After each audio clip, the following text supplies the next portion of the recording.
It's absolutely critical to have a fine scope, a reasonable scope, well-defined for the first project.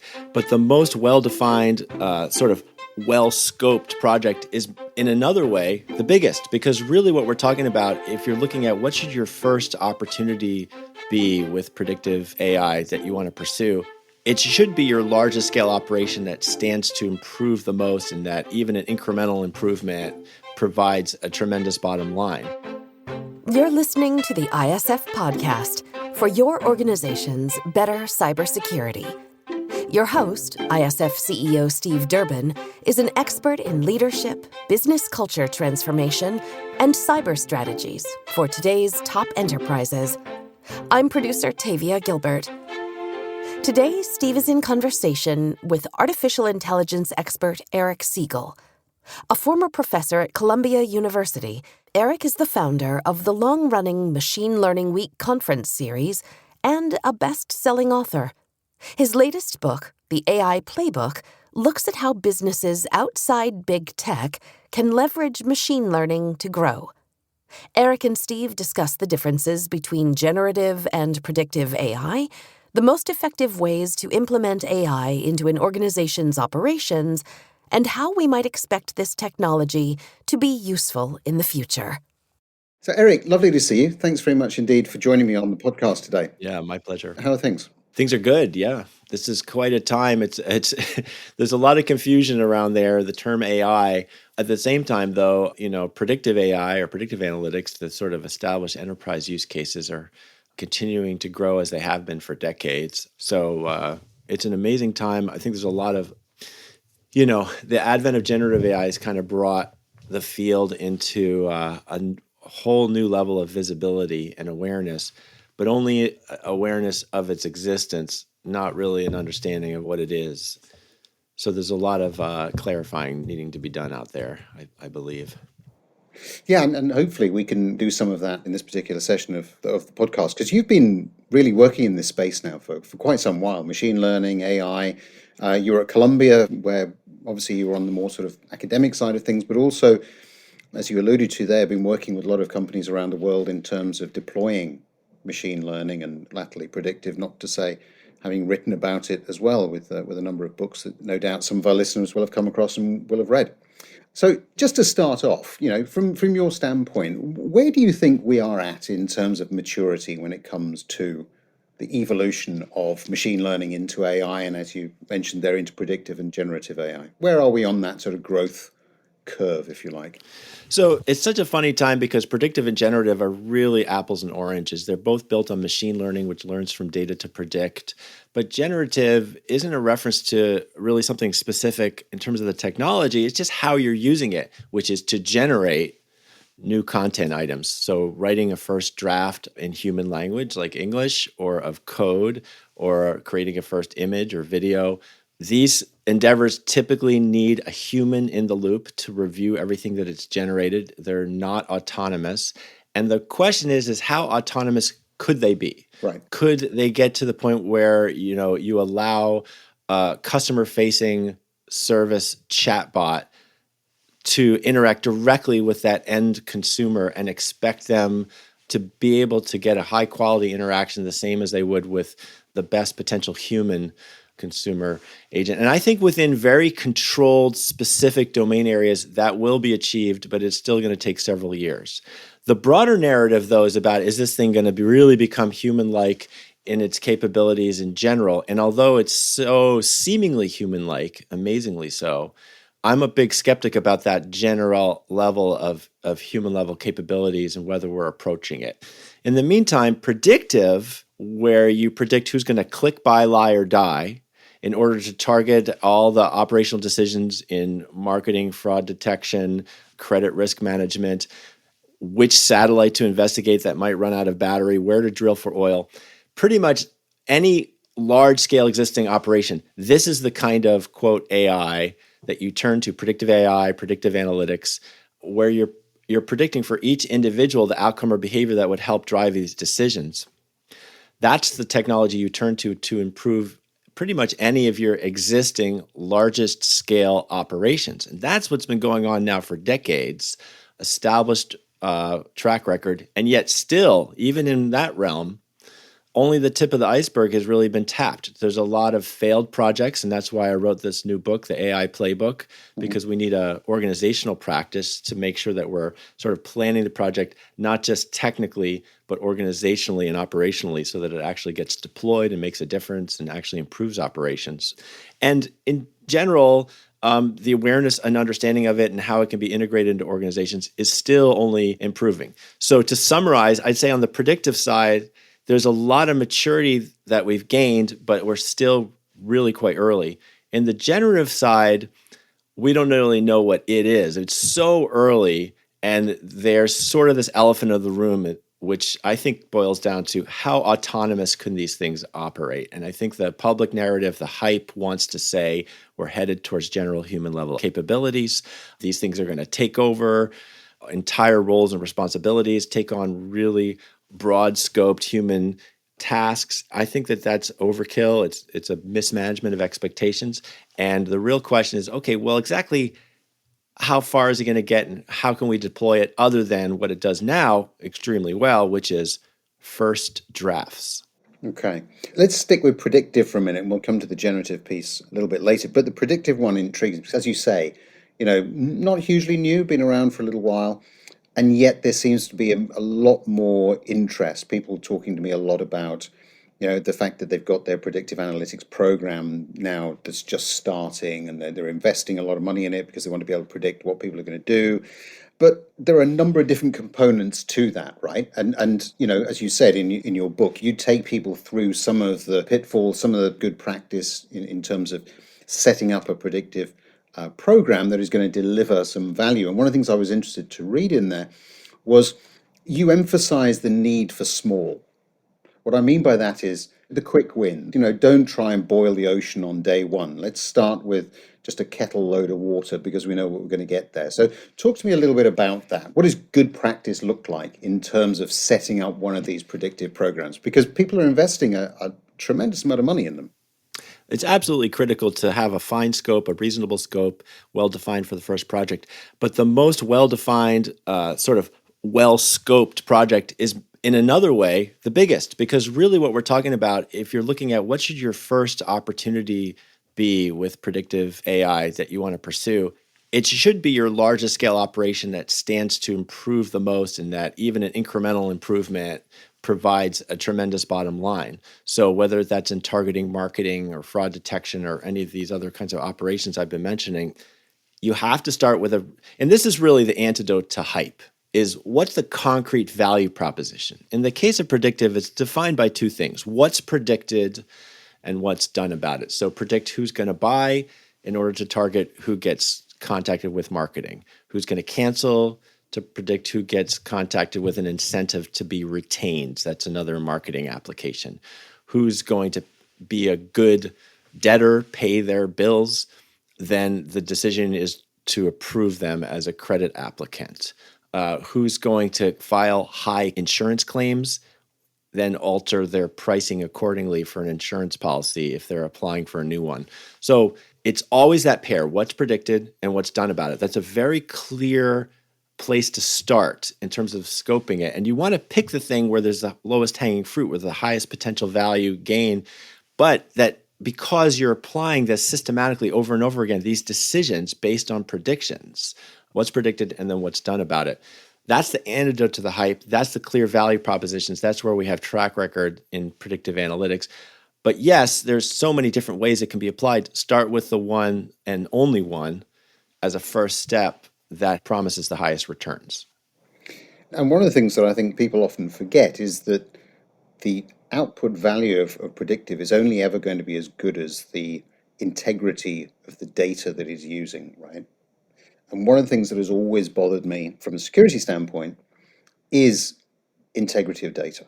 And when we move into the whole world of artificial intelligence, doesn't matter whether it's predictive, whether it's machine learning, whether it's generative, whatever it might be, the light is really being shone on that data component, right? So what sort of advice can you give to people who perhaps are listening to this? They've got a predictive analytics program perhaps that's underway, and they want to make sure that the data that they've got is the right data, basically. Well, the main thing you need and the main requirement you need is data that has both enough positive and negative examples. So both the thing you're trying to Right. predict and the previous customers who did cancel and others that did not. Transactions that are fraudulent and others that are not. Typically, the sort of more important or rare thing, the fraudulent transactions, the customers that cancel, the high value customers that will respond, the greatest risk of debtors, those more rare cases, in a sense, are more important to predict. And because they're more rare, that's where you might not have enough examples. So that's the main thing, is you need both positive and negative examples from which to learn. But it turns out, in terms of the integrity of the data, whether there's noise or errors in the data, first and foremost, the machine learning methods turn out to be really robust in the face of error, so long as whatever that source of error has some uniformity and you expect it to continue only to the same amount in the future. Let me break that down to two things. So this whole clean up your data and make sure it doesn't have errors, it sounds like potentially one of the most boring topics, but let me make a couple points that actually it's kind of fascinating when you think about it. First of all, in most of these kinds of use cases, at least the ones I've been referring to, you don't expect high confidence. You can only predict better than guessing, which turns out to be more than sufficient to drive an improvement to the bottom line. So who's going to click buy, lie, or die, or commit an act of fraud, or turn out to cancel, or be a bad debtor? These are human behaviors for those examples, or it could be a corporate client, or it could be a mechanism like a satellite, or the wheel of a train that might fail. But whatever it is, we don't have clairvoyance or magic crystal ball. We can't expect our computers to either. So it's about tipping the odds in these numbers games and predicting better than guessing. So it's not, no matter how good the data is and how devoid of wrong values and those types of errors, you're still going to have that limitation. There's still a ceiling. No matter how advanced the method is, it's not going to become supernatural, right? There's this thing called chaos theory, which basically says that even if you knew all of the neurons of every cell of the person's brain, you wouldn't necessarily be able to predict very far into the future. And of course, we don't. So it's always limited data anyway.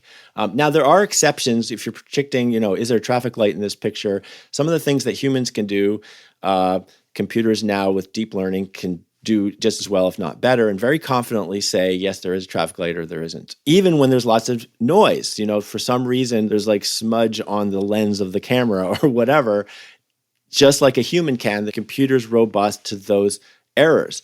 But what kind of errors did I just refer to? I referred to the input to the model. So the model is the thing that's learned from the data, and it takes inputs that describe or characterize the one case for which you want to predict. An image that might have a traffic light, all the factors, both demographic and behavioral, about a customer who may or may not cancel their subscription. Those are the inputs. And it turns out when I say it's really robust to errors or to noise, it's in those inputs, and it very much is, and it's going to tend to only make an incremental smidgen of a difference in sort of the predictive performance, which already is not going to be a magic crystal ball for most of these cases anyway.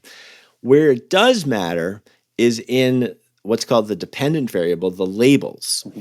So as I mentioned, the main data requirement is enough positive and negative examples. You need to know which of those examples are positive and which are negative. Right. Those are the labels from which you're learning.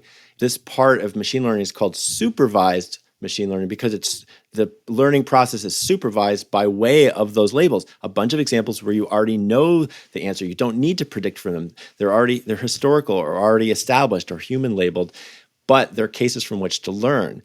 If the labels are wrong, you're dead in the water, not only for the training process, the development of the model, but also for evaluating how good the model is, because you hold aside some of those labeled cases in order to evaluate it, to test it. So that's the thing.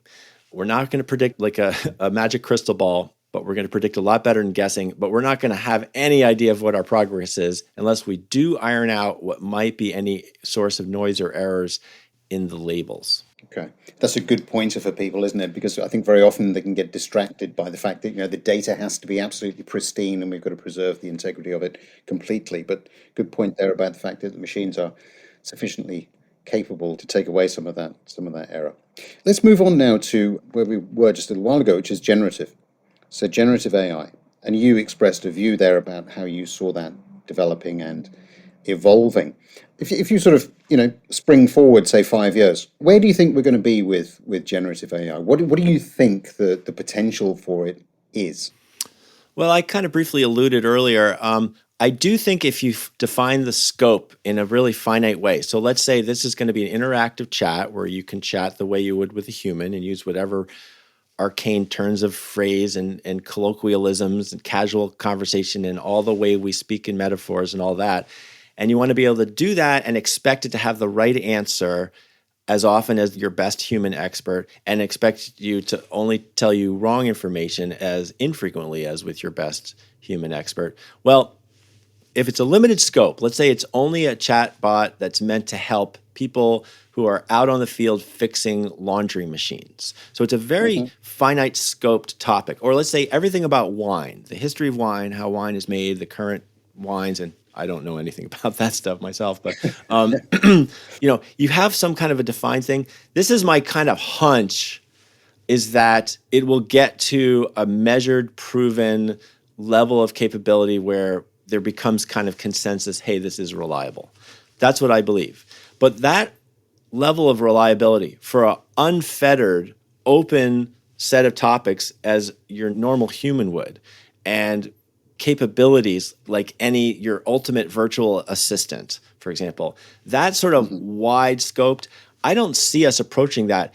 And that starts to become very close to what people refer to as artificial general intelligence, which basically means a computer capable of anything a human can. The definition is usually any intellectual task, kind of differentiate it from robotics. So kind of just a technical difference. Basically, all the hype, the stated purpose of OpenAI, most of the big famous people who are making a lot of excited noise in this space is around the idea that we're headed towards that. And let's call it what it is, artificial humans. I believe that that's a ghost story or a fairy tale, depending on whether you're taking the apocalyptic view or the utopian. I believe it's the novel that Mary Shelley would have written if she knew about algorithms. Right. So you don't see us evolving down that particular road. I mean, I don't believe that. The way I put it is that we're not, despite how amazingly, seemingly human-like it is, that doesn't represent concrete steps towards AGI. I don't mean to say that AGI is theoretically impossible, but speculating about it is the same as it was 100 years ago. Right. Okay. So let me ask you now then about the need for control in the space around regulation. Now, on the podcast, I've spoken to a number of different people about regulation in the AI space. So particularly around, we had one, for instance, where we're talking about the EU's AI Act, number of different things coming out of the United States as well in terms of executive orders around the use of AI and so on. My own view is that irrespective of how quickly or how fully AI develops, we're probably at a point where we do need to have some firm guidelines from a regulatory standpoint around the use of it, the development of it. What's your take on it? I think that technology needs to be regulated. I really, really wish people stopped talking about regulation in terms of, quote, AI. AI is an amorphous term. It can mean whatever you want. It's ill-defined. The word intelligence is very problematic when you try to apply it to a machine. If you're talking about these predictive use cases, fine. If you're talking about generative, that's well-defined.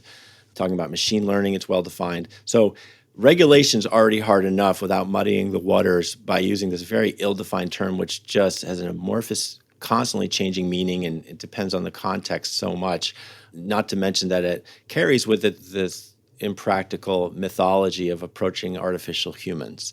However, within technology, autonomous weapons, the predictive use cases that we've been talking about, which really make a difference, and they're life differentiating decisions about whether you're approved for credit and whether you're approved for freedom by a parole board for predictive policing. These things make a huge difference, and they're very well specified uses of technology. I do believe they should be regulated.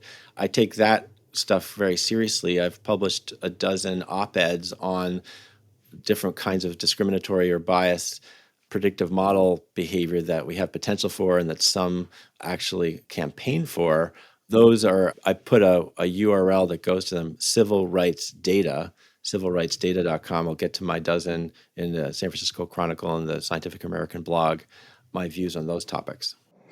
And do you think we're getting dangerously close to the wrong kind of regulation in this space? Or do you think that we just simply don't have enough? So, give us a perspective. Oh, I would definitely say, choosing between the two, we don't have enough. I think that when we do regulate on, quote, AI, it's very easy to say, oh, I'm not AI. I'm just a statistical model that predicts this outcome. And then all of a sudden, what did you mean by AI? So it's just that's one of the main problems is by calling it AI, it becomes ineffectual, right? Because it's not referring to anything particular.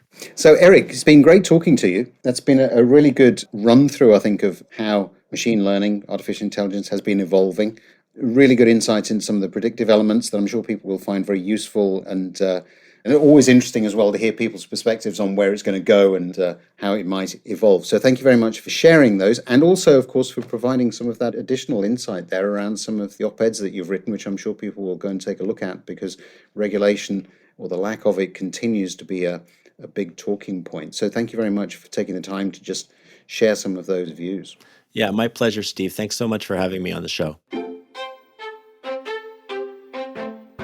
We'll be back next week with a new episode. Remember, if you want access to the specially curated list of episodes with Steve in conversation with women in leadership, send a screenshot of your rating and review of the ISF podcast to tavia.gilbert@securityforum.org. Become a member of the ISF today by getting in touch with Steve directly at steve.durbin@securityforum.org or on LinkedIn @Steve Durbin. Check out all our media and resources. All of it is there to support you at securityforum.org.